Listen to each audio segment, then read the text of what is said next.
Hello and welcome to the second lecture from Linear Algebra Deep Learning course. So today we'll be covering most of the important and core concepts in linear algebra. So stay focused, that will be a little bit dense lecture and try to keep some notes of it. So basically we'll be covering four of the core concepts: the dot product, the eigenvalue and vectors, symmetric and orthogonal matrices. So let's get started. The dot product is basically nothing but a similarity function that is used to find how similar two vectors are. Okay, so for example, if we have these two vectors A and B and they are being represented by these elements, so if you need to find how they are similar to each other, we just use the dot product. In that case, we multiply the elements element-wise multiplication, and then summing up these products. So it can be represented by this equation, summation of the element-wise multiplication. And for example, it will be resulting in a single scalar value. So that's why it's called a scalar product, also an inner product. Okay, and this value is pretty much a vague value, which is unnormalized value.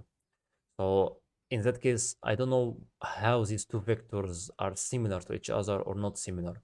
So in that case, I need to have some ranges to correspondingly have found like whether these two are similar or dissimilar. In that case, another equation being formulated, which is the length of A multiplied by length of B multiplied by the cosine, the angle between them.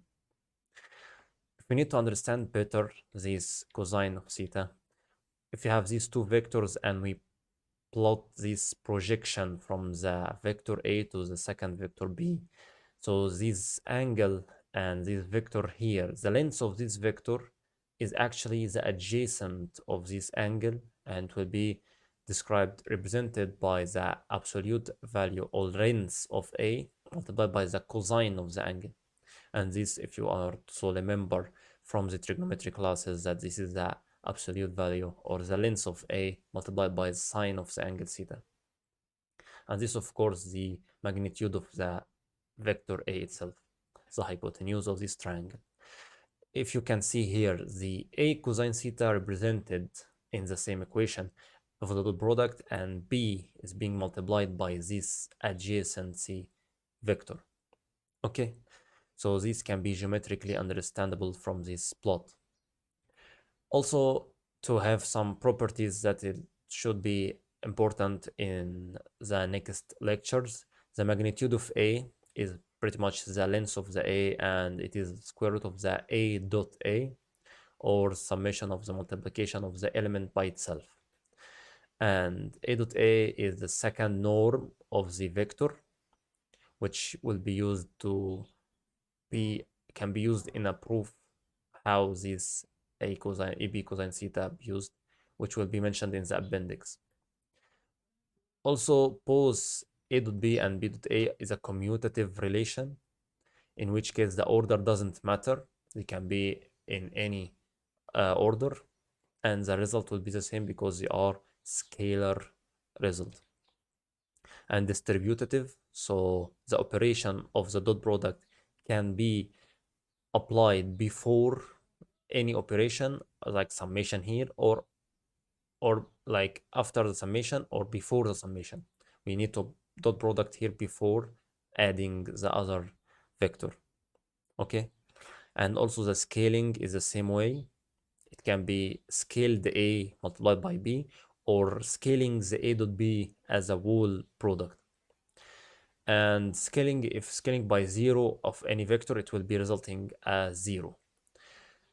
And the last point, which is most important one, is the cosine theta is as a normalization of this similarity score. And it will be A dot B divided by magnitude of A and magnitude of B, which is the lengths of these vectors. So in that case, it will be pretty much normalized in the range from -1 to 1. Okay, the cosine angle of the cosine as the angle, it will be normalized from the -1 to 1, but this formula here, it will be a normalization from 0 to 1 because these magnitudes will be also larger than this numerator. Okay. After this will be getting from this equation, if this dot product is 0, then the cosine theta will be 0, and the cosine theta will be 0 if and only if the angle is 90.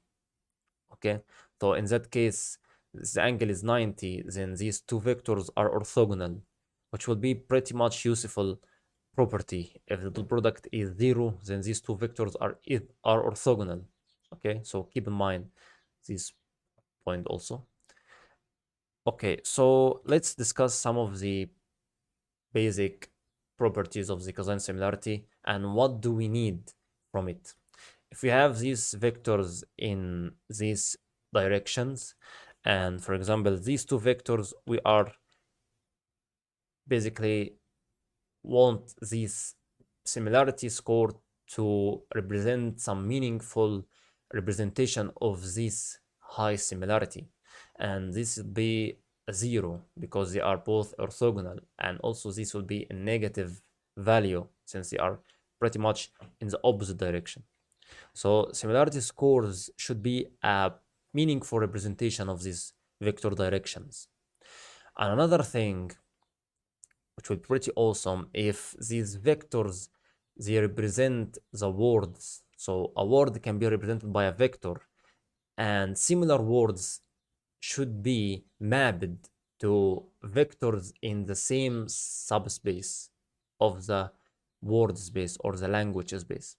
As the machine doesn't understand words, like for example, if this vector can be represented by a king and the queen represented by this vector, so it should be a high similarity because these two words have high similarity as they are presented in the same context for many documents. So they should be learned that these two vectors gonna be in the same, representing or directed in the same direction.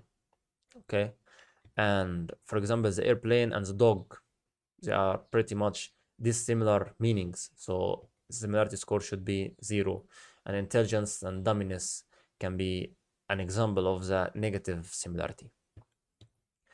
Also, applications of this can be the Ortho-Vic, which is a language model, and the objective of a language model is to produce a meaningful embedding space that the words getting mapped to it in a meaningful way, and the distances between the words in the original language is being kept the same after being mapped to this embedding space. Okay, so the Ortho-Vic is one of these language models that is working to do this, to map the words into vectors, and something like the pretty awesome equation here that's showing the king vector. If we subtracted from it the man's properties and added to it the woman's properties, then it will be producing to the queen vector. So this equation is a pretty clear one that shows that this embedding space is covering or the same distance between the vectors in the language way are being conserved in the embedding space way. So the vectors conserve the same meaning of the language models, of the language, natural language. Also, a new language model, which is called the transformer, that is basically built upon the attention mechanism. And the attention is basically softmax of the matrices, and then scaling them by dimension and multiplying them by another matrix. So basically, it all depends on the dot product. So these are two of the most famous applications, but there exist tons of applications that are using this dot product. Okay, so let's go to the second concept, and it is the eigens. So the eigenvalue and eigenvectors is pretty much a simple thing, as the eigenvector is nothing but a vector that is being stretched or squished without changing its direction after being transformed by any matrix. So for example, if we take the matrix A and multiply it by X vector, it should be producing a new vector in a new direction and a new scaling, and it is represented here by Y. But the eigenvectors is pretty much not that, and it is just showing the same vector and the same direction, but it will be scaled as stretching or squishing. This scale factor can be positive and it should be pointing to the same direction but just increasing the magnitude, or can be negative, so it should be on the opposite direction. It can be fraction, so it will be squishing the vector. Okay, so for example here x will be stretched by 2 and y will be stretched also but by -2, and this stretching magnitude amount of stretch is the eigenvalue, and the x and y are the eigenvectors. Okay, another pretty awesome feature that is being used by the eigenvalues and eigenvectors is the diagonalization. And what does diagonalization mean? Is just breaking down a matrix, a single matrix, into 3 separate matrices, by which a matrix A can be represented by 3 matrices, by which is the middle matrix is a diagonal matrix. Let's get to it step by step. If we have this x1 eigenvector and multiplied by A, so it will be scaled by lambda 1, and in the same x2, etc., till xn. And if we need to make it in a compact format, to make it in a matrix format, so we'll be putting all these x's in a columns of this matrix, and we call it this matrix as x. And then we will be equating this by another matrix x, and these eigenvalues will be put on the diagonal of this matrix. So these matrices can be represented by in that way: A multiplied by x equals to x multiplied by lambda. Lambda is a diagonal which holds the eigenvalues only on its diagonals.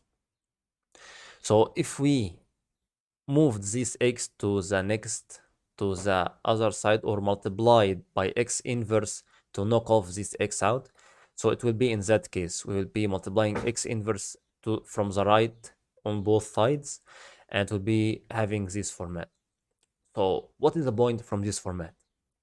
If we look closely at it, and the application or the most interesting part here, if we multiplied the matrix A again by itself, so it will be A squared, and if we multiply it again by itself, so it will be A cubed. So this matrix multiplication, should be a high complexity. Okay, in this representation here, we can see that this matrix multiplication, or exponentiating the matrix A, is the same as exponentiating only the diagonal matrix. And also exponentiating the diagonal matrix is only exponentiating these diagonals, these eigenvalues only. So can you imagine how we reduced the computational power that we need? Instead of multiplying matrix by itself, which is high complexity, cube complexity, we are just multiplying these eigenvalues, exponentiating these eigenvalues, which is pretty much a vector can be. So if you are exponentiating it by 2, it will be exponentiating the diagonal matrix by 2. And the same thing here, we are exponentiating the eigenvalues by this factor. So pretty much this is the final representation. And why should we need this property here? If we know the page rank, a Google algorithm that is used actually to rank our pages when we search, it is ranking the page based on this eigenvalue decomposition, this diagonalization format. So it multiplies this matrix by itself multiple times, like infinite number of times. And it produces, and if it is not being in that simple representation of the diagonalization format, it will be huge and taking a lot of time to perform these operations multiple and multiple times. So PageRank is one of the most popular algorithms that is using this diagonalization format from Eigen's vector and eigenvalues. Another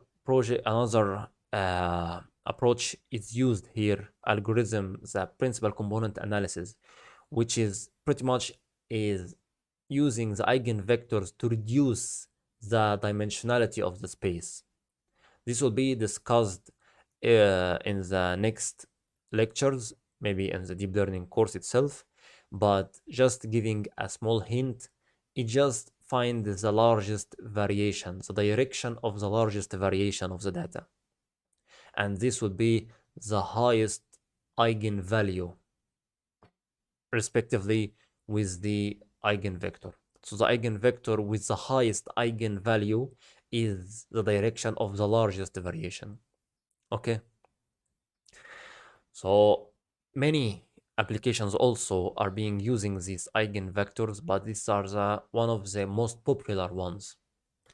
So now let's get to the skew symmetric matrices. And these matrices have a pretty unique property, which is the transpose of the matrix doesn't change the matrix. So if you are transposing anything, it should be a changing the matrix. But here, the symmetric matrix is the transposing of this matrix doesn't change it. Okay? And the skew symmetric is just adding negative sign to the matrix, to the original matrix after transposing it. So if, for example, if we have this matrix, and so the rows of this matrix should be the same as the columns of it. So in that case, it will be the symmetric matrices, like here 1, 2, 3, 1, 2, 3, 2, 4, 5, 2, 4, 5, etc., etc. So another property in the symmetric matrices is that the eigenvectors are orthogonal, which means if we have eigenvectors of this matrices, of this matrix, and we take the multiplication of two different eigenvectors, the result of them should be 0 because they are orthogonal. Okay? And the eigenvalues should be real. And this is a good matrix that we need actually in our data. Also, this matrix should be a square matrix. Okay? So now let's move again to some of the examples of the symmetric matrices. Is the adjacency matrix of the graph. And if it is undirected graph, so the adjacency matrix, if we are connecting the nodes representing the graph in a matrix and connecting which node is connected to which node, so this can be represented in adjacency matrix. And if this graph is undirected, so the adjacency matrix is a symmetric one. The AA transpose and A transpose A are also symmetric matrices. Okay. Let's go on to the last part, which is the orthogonal matrix. An orthogonal matrix is an orthogonal set of vectors. What does it mean to be orthogonal?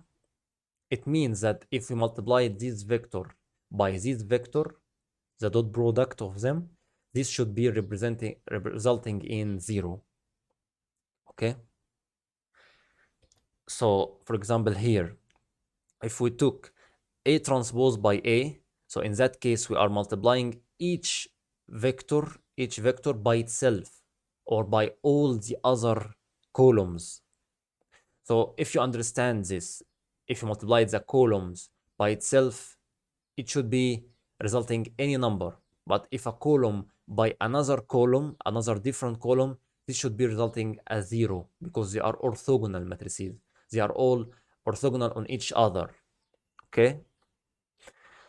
And pretty much, of course, they are linearly independent vectors. Okay, and if we take this A transpose by A, so it is basically we are applying dot products on the columns of this matrix. So A transpose A is the dot product of these columns. And if you know what orthogonal means, then this matrix, the output of this matrix will be a diagonal matrix, where the diagonals will be any number. But if the diagonals are ones, so the elements of the diagonal are just ones, like this alpha can be any number, so it is an orthogonal. But if this alpha is ones, then this matrix is called orthonormal. Like if we take the dot product of q1 by itself, then it will be resulting 1, not any number. So that means that these vectors are orthonormal. Okay, and orthonormal vectors are orthogonal, but adding this property, their length is equals to 1. Okay, moving more into the details of the orthogonal matrix, it should be a square, and this q transpose q equals to q transpose, and it's equal to 1. So this is another great property of this matrix. Like this transpose is the same as the inverse. So if we need to find the inverse of a matrix, which is a pretty much high computational power and high complexity also, we are just transposing this matrix. So pretty low complexity. And here the determinant of this matrix should be positive or negative 1. Okay. So these signs should be presented in the any orthogonal matrix. And the columns, if the columns are orthonormal, then the rows also are orthonormal because it's orthogonal. And if this dot product between the columns equals to 0, if they are different vectors, and it will be 1 if they are the same vector. Okay, and here last property is the unit vector, or the length of these vectors is equals to 1, and they don't under or overflow, like they have the same length even after the transformation of them. For example, this matrix is called an orthogonal matrix. If we multiplied this vector by this vector, we get 0. This vector by this vector, we also get 0. This vector by itself and multiplied by 1 over 3, then we get 1. So this matrix is called an orthonormal matrix. Okay, also this matrix is called an orthonormal because the cosine theta sine theta is equal to 1. Here the same. And if we multiply these two vectors will be 0. So this is orthonormal. And this matrix is basically rotating the space, the plane by angle theta. And also its determinant is 1. And here it reflects, here this matrix is also an orthogonal and it reflects the plane. And this determinant of it is equal to negative 1. Okay, and here is a simple proof of why the qx, the length of the qx is the same as the length of the x. If we take the qx transpose by qx and multiply both of them, you know that q transpose and the q transpose is the same as the q inverse. So q inverse by q is the identity. So the q transpose will be the same as, so the q transpose x will be the same as the magnitude of x squared. So it doesn't under or overflow. The same length is conserved even after transformation. Okay. And here is the last part of the orthogonal matrices, which is used by the Eigen decomposition. And if you know that this matrix here is inverse, and if these eigenvectors are also an orthogonal matrix, so the eigenvectors are orthogonal to each other, in that case we can represent the q, replace the x's by q, and since the q inverse is the same as the q transpose, so the matrix decomposition can be represented even simpler if this matrix is orthogonal. by just transposing the matrix. To have a quick recap of this lecture, we have taken the dot product, which is the AB length of A by multiplied by length of B multiplied by cosine of theta. The eigen decomposition is just used to have this exponentiation of the matrix pretty much easier, as we are just exponentiating the diagonal of this lambda. And the symmetric matrices property is transpose is the same as the A, and don't forget that the eigenvectors here are orthogonal, and the orthogonal matrices is just the inverse is the same as the transpose of the matrix. Okay, so we can stop at this point and see you next lecture. Thank you. Goodbye.